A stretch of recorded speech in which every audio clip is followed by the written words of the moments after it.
Porque tenemos una historia en común de muchos años. Bienvenido a nuestro programa A las 9 con usted. ¿Qué tal, amigos? Buenos días. ¿Qué tal su fin de semana? ¿Cómo transcurrió este fin de semana pasado? Espero que muy bien, espero que todos ustedes se encuentren descansados, con ánimo de iniciar una semana más. Gracias por elegir nuestro programa para abrir la semana. Le damos la más cordial bienvenida y además tendremos hoy nuestros temas de ópera, esta serie de programas que hemos titulado El Camino de Orfeo, tomando en cuenta esas primeras óperas en la historia de la ópera con tema mitológico griego, principalmente El Camino de Orfeo. Pues ya hemos caminado un buen rato y hoy ya se encuentra con nosotros el doctor Arnulfo Eduardo Velasco, listo para compartir sus conocimientos en un primerísimo lugar, su material, grabaciones que de otra manera no escucharíamos y que además las reúne en un disco que hoy será rifado entre todos ustedes también, como lo hacemos en cada ocasión que llega el doctor Arnulfo Velasco. ¿Cómo estás, Arnulfo? Buenos días. Muy buenos días, Yolanda. Me da mucho gusto verte por aquí y bueno, continuamos con Verdi. Así es, hoy es la última emisión que dedicamos a Verdi. Fueron 6 emisiones, porque la obra de Verdi, aparte de la importancia que tiene, también es más o menos abundante, entonces valía la pena ir considerando las óperas una por una. Y hoy llegamos ya a 1862, cuando se estrena precisamente la ópera de La Forza del Destino. Sobre esta ópera hay que mencionar 2 cosas curiosas. Una, que se estrenó en Rusia. Se la encargaban directamente a Verdi, la composición de una ópera en italiano, para estrenarla en el teatro precisamente de San Petersburgo. Y bueno, fue un gran éxito en su momento, aunque los críticos rusos la atacaron bastante por motivos más bien de tipo nacionalista, pero funcionó muy bien. Y todavía hasta la fecha los rusos la ven como un poco algo suyo. A menudo se monta en el Bolshoi o en el Kirov como una obra personal que ellos sienten, porque ellos en cierta forma la pagaron. Y otra cosa curiosa, está basada en una obra literaria española, de nueva cuenta, pero una obra más conocida que las anteriores, porque eso es la obra presente de Don Álvaro, La Fuerza del Sino, del Duque de Rivas, considerada una de las grandes obras literarias del romanticismo español. Sin embargo, más que hablar de la obra en sí, aquí me gustaría hablar de otra cosa. La selección que tomé de esta ópera es un poco un homenaje a un cantante. Hay una especie de mito que se presenta mucho en las películas de cantantes de ópera que mueren en escena cantando. Incluso los estadounidenses tienen una película sobre Caruso donde se le ve que muere en escena. En realidad Caruso estaba enfermo hace mucho tiempo y murió en su cama. O sea, no murió en escena. Sí, tuvo un problema durante una representación de El Elixir del Amor que empezó a sangrar y fue cuando ya se dieron cuenta que estaba grave. Es lo que comentábamos en fechas recientes sobre este cine de Hollywood que suele alterar, y no solo de Hollywood, hay muchas películas que suelen alterar esos mitos y así los dejan para la historia. Sí, los toman y los afectan. En realidad, en sí no es malo, porque bueno, son películas. Sí. El problema es que la gente ve una película y piensa que lo que ven en la película es real. Sí. Y siempre hay que recordar que una película, por su forma misma, tiene que alterar la realidad para convertirla en una ficción, en un texto dramático. Y bueno, ciertamente no se puede uno basar en películas, no puede uno ver Amadeus. Sí, ya conozco la vida de Mozart, porque tiene muy poco que ver. Es una muy buena película, pero tiene muy poco que ver con la vida de Mozart. Y es el caso de Chopin, que lo convierten en un hombre tibio, timorato prácticamente, o la película que está actualmente en cartelera del violinista del diablo sobre Paganini. ¿Ya la viste? No, de ahí no creo que la vaya a ver próximamente. Me imagino. Pero en este caso sí, esa especie de leyenda urbana de los cantantes que mueren en escena, sí tiene un caso, sí hay un caso real de un cantante que murió en escena y fue el cantante estadounidense Leonard Warren, un barítono, un gran barítono, y justamente ante una representación de La Fuerza del Destino, lo cual aparte le da una intensidad particular al título mismo de la ópera, La Fuerza del Destino. Y él muere en escena. Y justamente a mí estaba interpretando un aria y parece que se derrumbó, sí, de manera fulminante. Incluso todo el mundo corrió y cuando llegaron hasta él, estaba muerto. Tenía nada más 48 años de edad y la causa fue diagnosticada como una hemorragia cerebral masiva. O sea, es un caso bastante raro. ¿Tuvo algo que ver la fuerza de, no sé, al cantar y este esfuerzo enorme que se hace y que pone en circulación la sangre de tal manera, ¿no? No lo sé, pregunto. Pudiera ser, o pudiera ser que ya tuviera algún problema físico Claro. de algún tipo. El hecho es que muere en escena. Muere en escena. Y eso, bueno, pues es algo que todavía he recordado mucho. Renata Tebaldi, que estaba participando en la representación, lo recordaba muy impresionada, porque además Warren era una persona que era querida por sus colegas. Era una persona amable, simpática.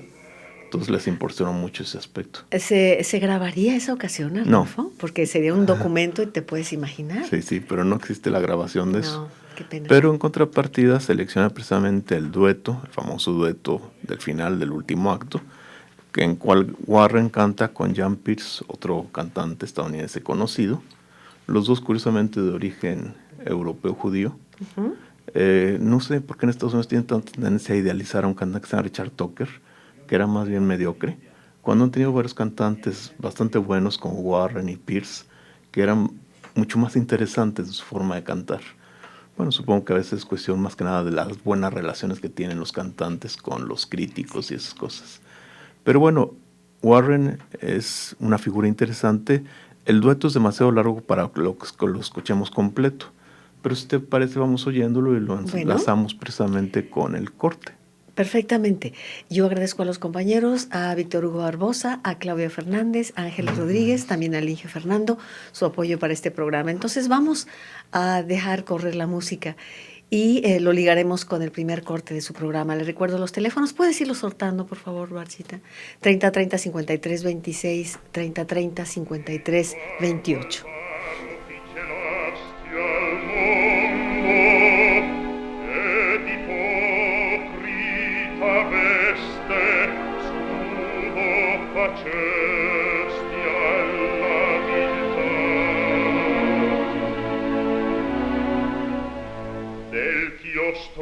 Ascondi, mi abito la via, l'odio e la sete di vendetta. Qualcuno qui non sarà che ne divida. Il sangue, solo il tuo sangue, può lavarlo il traggio, e Mattiolo, onor mio, e tutto il verserò, lo giuro a Dio.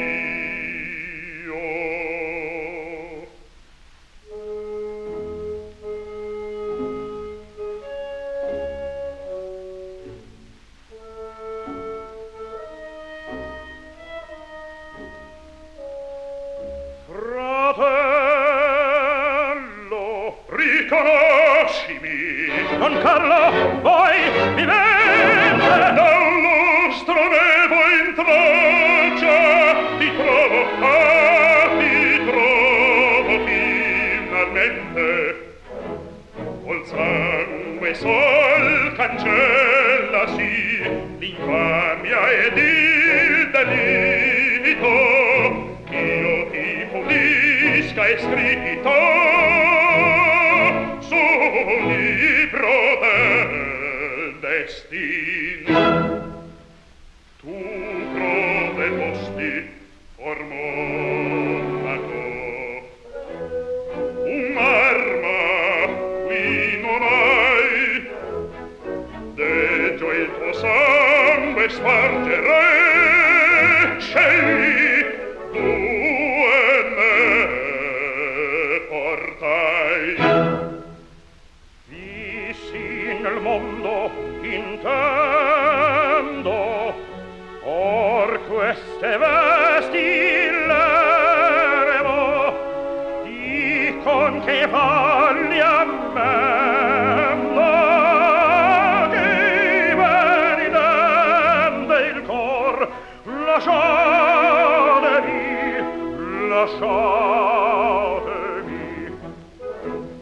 difendere quel zaino nel deserto, codardo che non codardo, taglia sardo, no, assistivi, signor.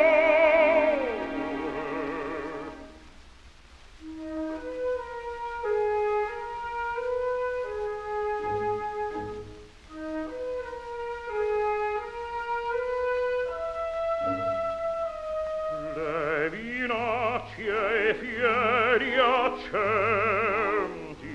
porti in seco in preda e venti, perdonatevi pietà, oh fratel pietà, pietà, a chi offendere cotanto, chi fu solo sventurato, de chi niam la fronte è fato,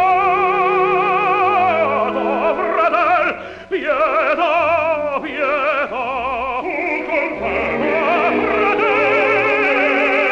pietà, pietà, fratel, pietà, pietà.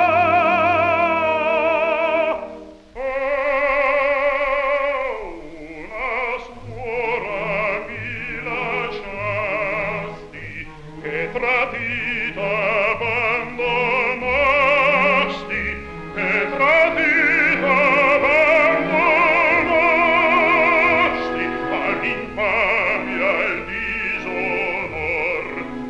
No, non fu dishonorata, ve lo giuro un sacerdote, sulla terra non adorata, come in cielo far si puote, l'amator e se l'amava più ne brava questo cor. Non si plata il mio furo, per mendace vigliacce, l'arme impugna dal cime, se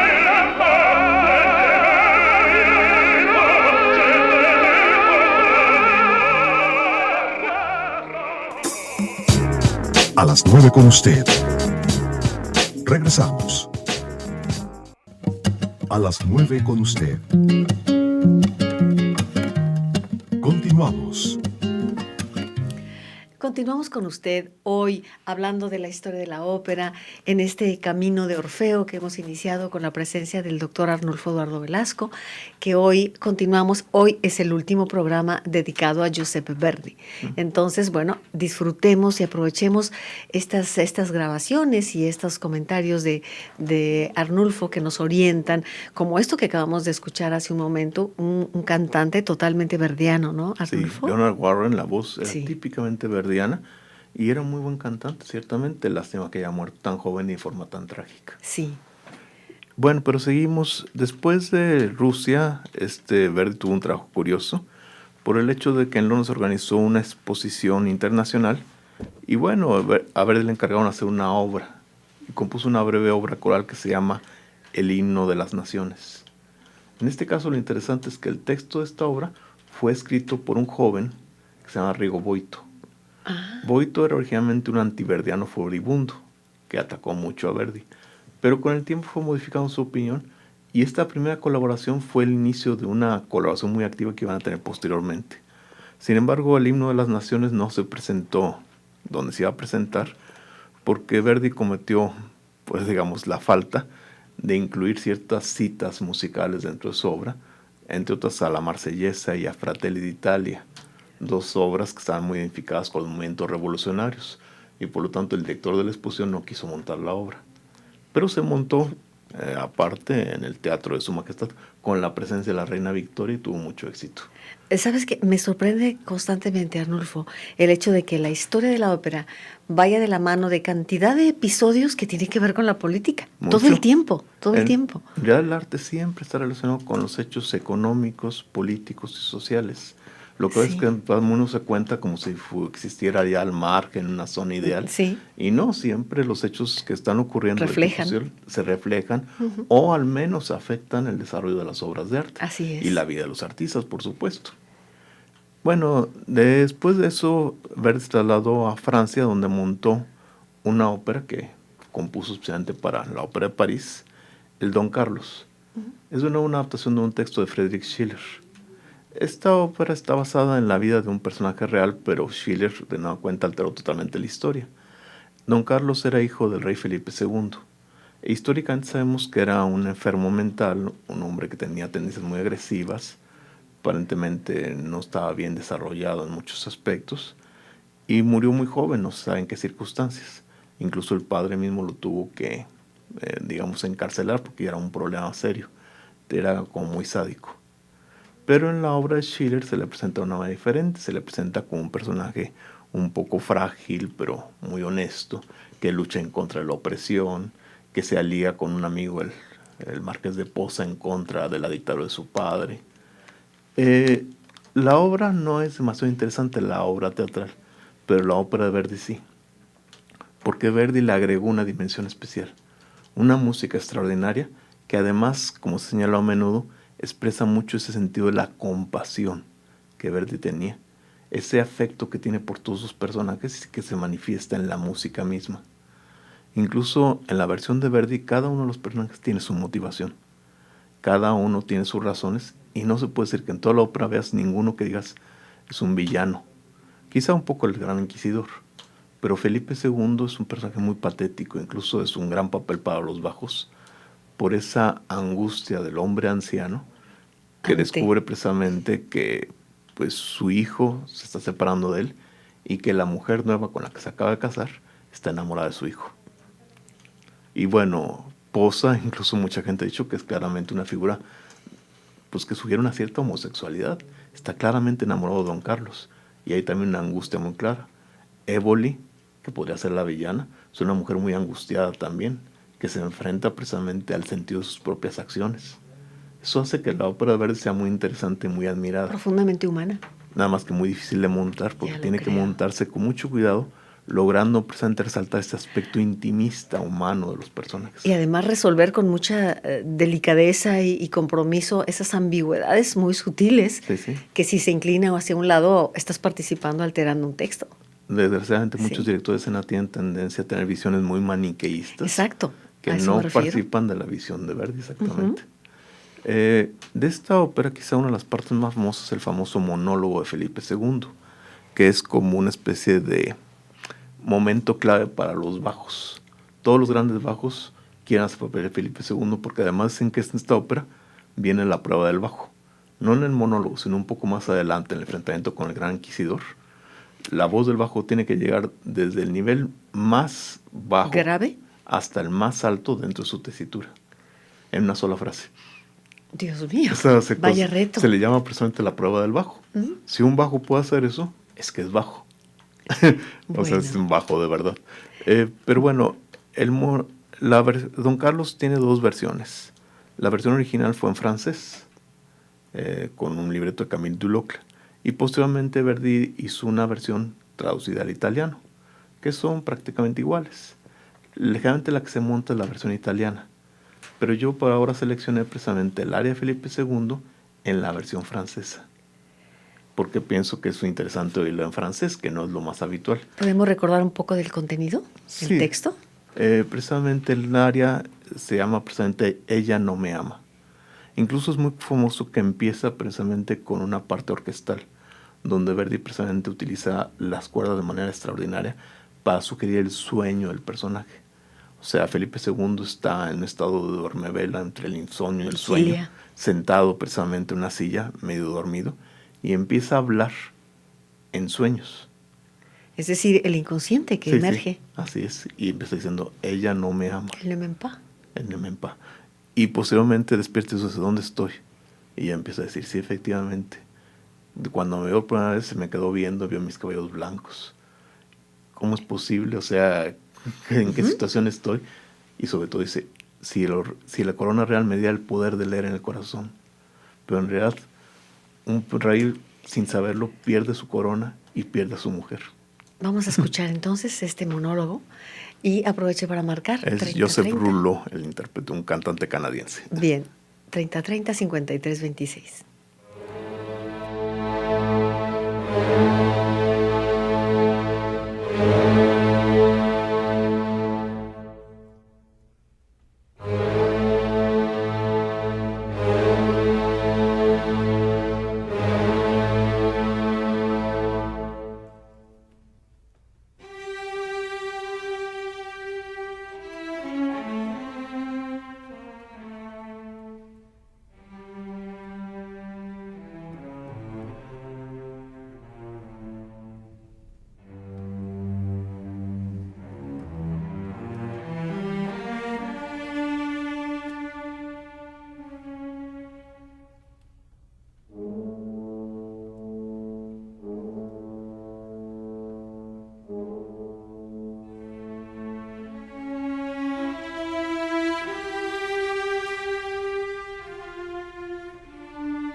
Dans ton silence, mes cheveux blancs, le jour qu'elle arriva de France.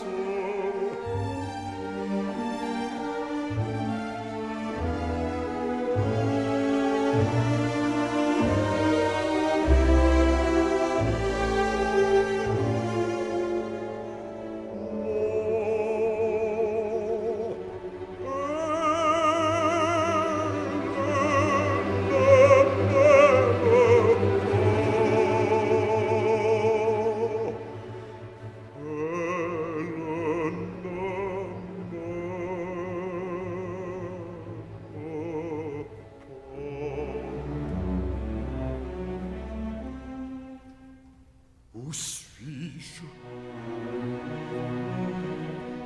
Ces flambeaux sont consumés. L'aurore enchante ses vitraux. Voici le... Bueno, estamos escuchando la voz de Joseph Rouleau interpretando este monólogo de Felipe II, este sueño, se llama El Sueño. Bueno, el sueño es Felipe II, la parte orquestal inicial, y luego viene el monólogo con sus dos partes. Le comentaba a Arnulfo que es verdaderamente conmovedor la capacidad histriónica de Rouleau, que verdaderamente a la primera palabra que suelta está sintiendo el dolor profundo de un hombre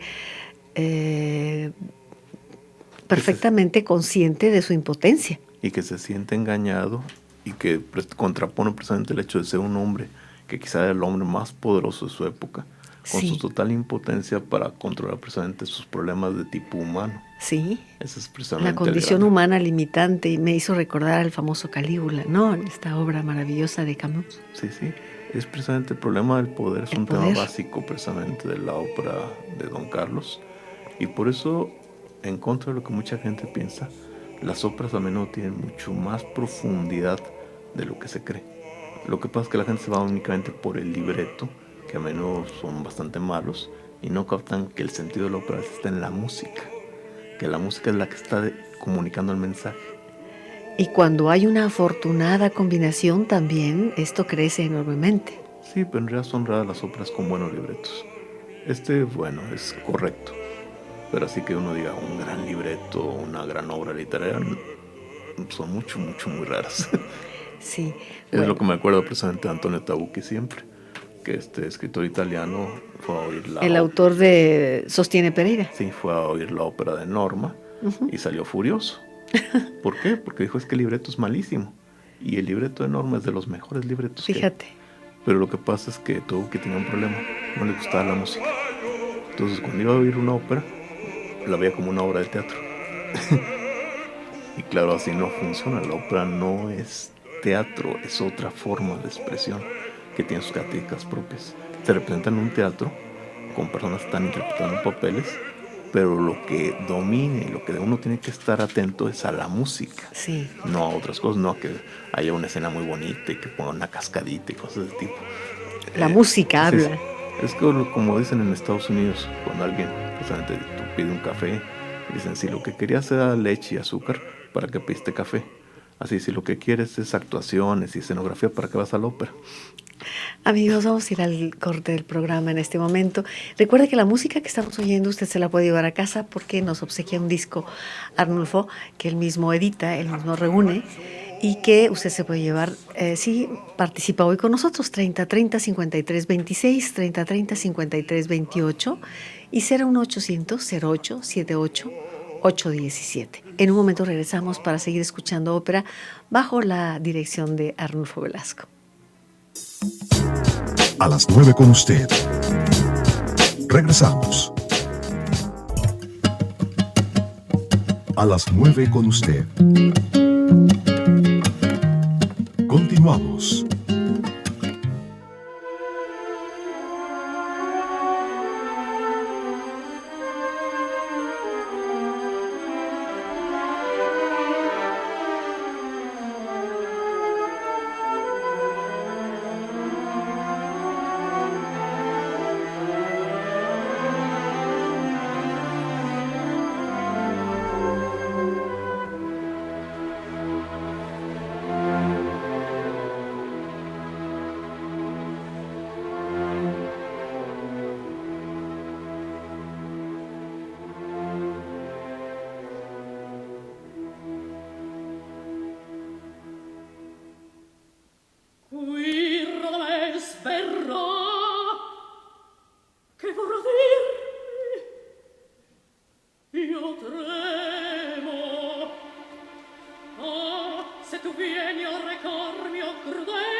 Estamos escuchando el aria de Aida, Qui Radames Verrà o Patria Mía, interpretada por Montserrat Caballé.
Bien, hemos estado escuchando pues nada menos que a esta gran voz maravillosa de Montserrat Sí, Caballé, sí, interpretando el bellísima área voz. de Aida.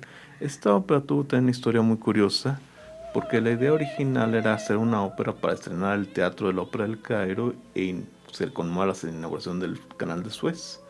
Pero, pues, diferentes circunstancias, pensaban en muchos compositores, en Wagner, en Gounod, en Verdi, desde el principio tenían esa idea. Y bueno, el canal se inauguró el teatro, y pues la ópera se estrenó hasta mucho después, porque tuvieron que convencer primero a Verdi, y le mandaron precisamente una propuesta de un libreto que le interesó, y entre una cosa y otra pasaron años entre el canal y la primera interpretación de Aida. Pero sin embargo, desde su estreno, que se estrenó en el Cairo, ha sido una de las óperas más exitosas de Verdi.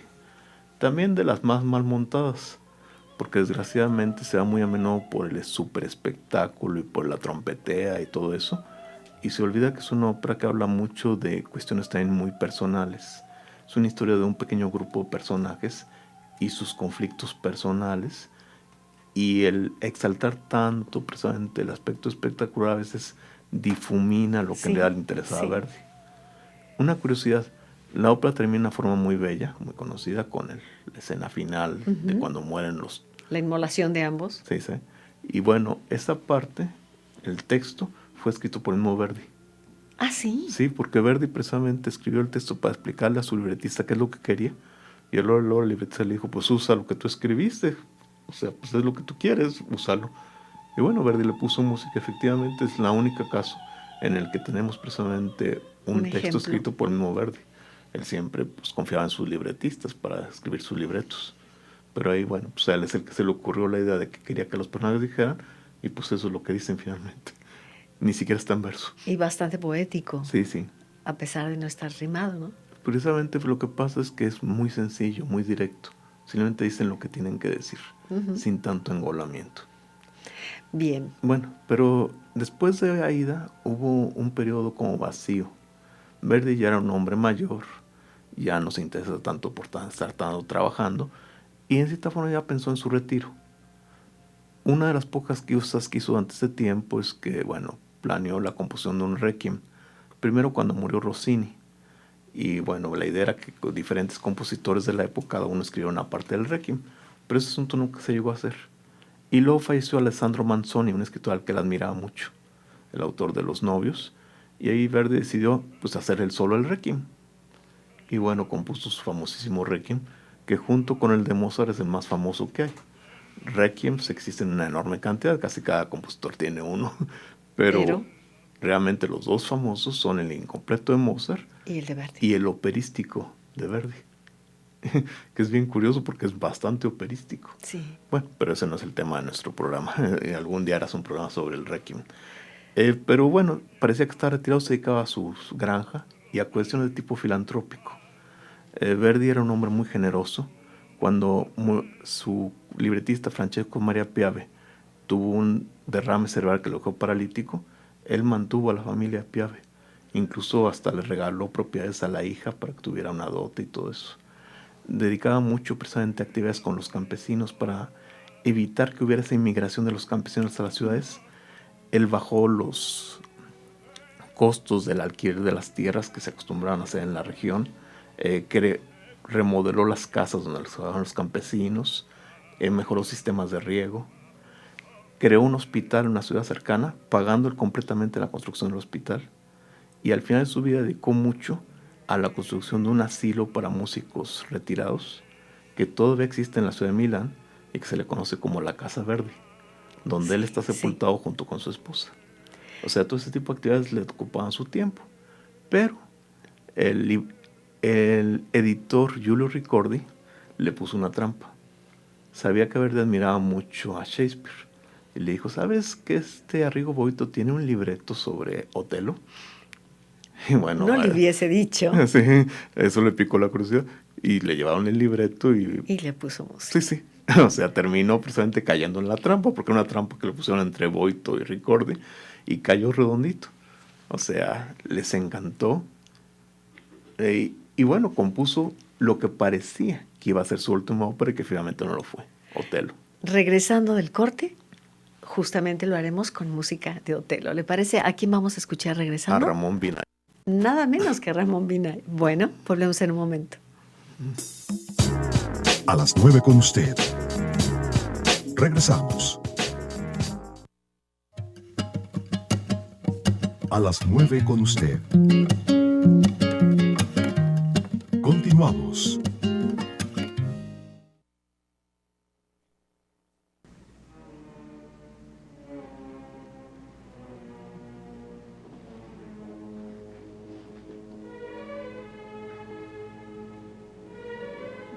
Io mi potevi scagliar tutti i mali della miseria, della vergogna.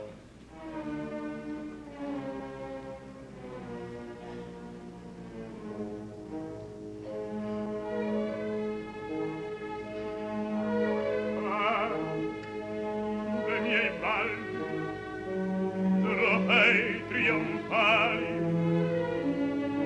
una maceria, una menzogna.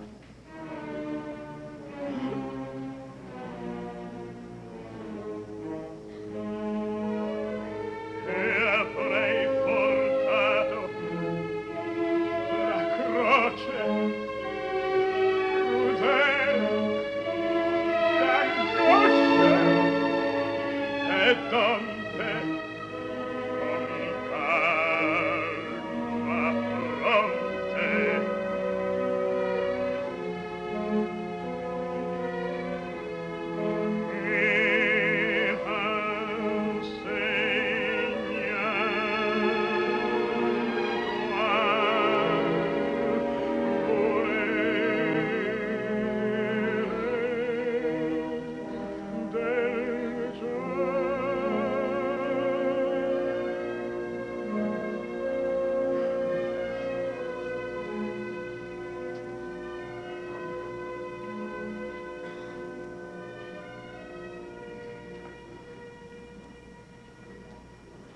ma ho pianto, ho duol, ma rapita il miraggio dove aggiuriva l'anima